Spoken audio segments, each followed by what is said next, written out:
Joined here with Chris after what was a bit of an emotional roller coaster, such a dominant first half and then to go out in that second half. Looked like a completely different team. What would you say was our problems in that second half today? Well, I think the problems were there in the first half as well, Jack. I think defensively we were a shambles today, honestly. I think at half-time both teams had 3 or 4 good chances and 3-0 was just very flattering to us. Would you say we got slightly complacent? Obviously, that first half performance was very good. We scored 3 goals. Second half, the first 10 minutes we were decent, and then we just seemed to go down sort of a bit flat. Not really the tempo we saw in that first half. It's a bit complacent, wasn't it? Yeah, I think you're right. I think it's almost inevitable. I think you go in at 3-0 and you think the game's won, and it wasn't won.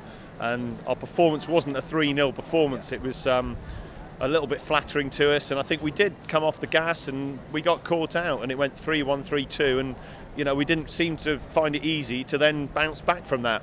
Roddy had a very sort of strange performance today, that fantastic penalty save in the first half, and then their second goal today, very indecisive from him, wasn't it? And what do you make of Roddy's performance today? Yeah, it's Jekyll and Hyde. I mean, the penalty save's great. He doesn't save many, and it was a good one for us because we'd gone 2-0 and straight away they had the chance to bounce back. But I thought he was poor and indecisive coming for crosses again. There was crosses coming in that were landing 2 or 3 yards from the goal line that he wasn't getting anywhere near. And the second goal really, I mean, Roddy's got to dominate that situation, whether he comes or leaves it to the defender, and it just felt very much half and half. We've seen another defensive change today, Whittaker being dropped for Carlos Cuellar.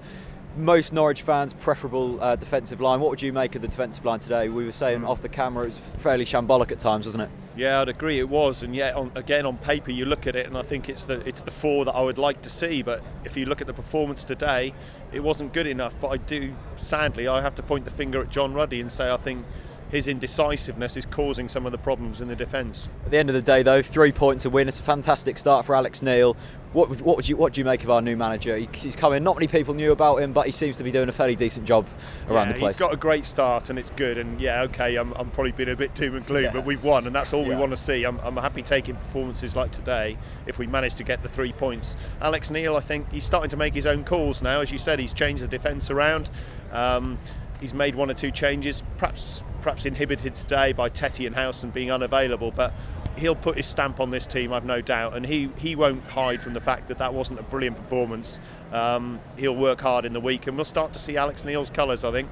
I mean, all of the top 6 except for Derby won today, I think, but we're still only 1 point off that top 6. What do you make of our chances going into the rest of the season now? 3 fairly winnable games coming up. Yes, we've got to keep going, and if we have performances like today where we don't play well but keep winning, that's what we need to do. You're kind of slightly disappointed when you see the other results come in, but it's in our hands. Brentford at home, I mean, they're doing okay, but again, you think let's win it and let's get the roll going now. Definitely. Cheers, Chris. Thanks, mate. Cheers, mate.